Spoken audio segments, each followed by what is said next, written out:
السلام عليكم ورحمة الله وبركاته. ما شاء الله جرى جرت سنجرة سمو الرحمنية ما ندت في بيتني ما يوروني ما تناتين أسمع ما تنافتو أسمعني مو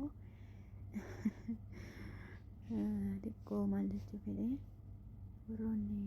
قبصو بويتشا سر جرتني يوروني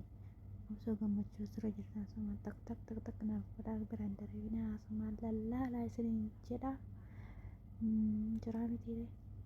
raakata nama godhame asumaan biyyi tun eessa yoo jettan biyya jaalatamtuu fi biyya akka malee mi'ooftu amma yeroo ilaalan baadiyaa amma ittiin kun qorri dhufee jira deddeemu jajammaraa jiranii olii gadee carraa koo jedhee ballata innaa asumaan laala biyya bareeddu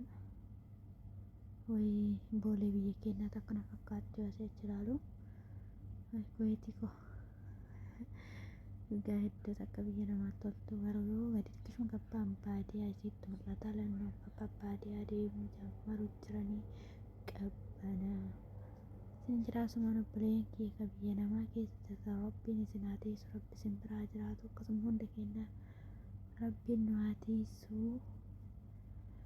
ofirraa karaa deemtan du'aayii godhachuu of hin dagatinaa isiniin jedha wallaahi hedduu takkaan namatti tolti iddoo bareedduudha dullattii tiyya laali cinaatti galeetiniin waraabatti jira rakkoo innaa akkasii ulaa jajjabeessinu bira haa dhaabbannu isiniin jedha warra qabsoo sirbaatirra jiru warra boo'icharra jiru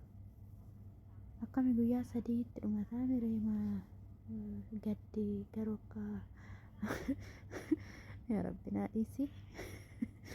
innaa akkasii obboleeyyan keenya akka biyya namaa keessatti dararamaa jiran kaasuudii keessatti dararamaa jiranii wallaahi du'aayii godha sammuuna kana waaniif hin beeku waa'ee isaanii assaawwan isaanii na jala qaba wallaahi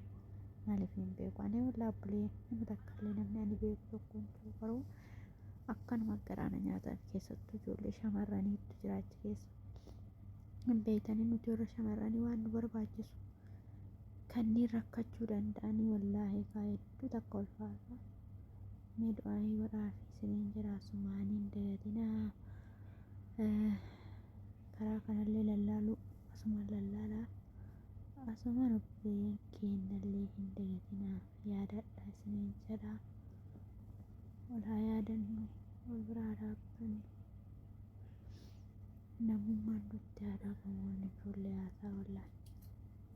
wanni biroollee haafu akkas ta'eerra namummaan biroo nutti hafte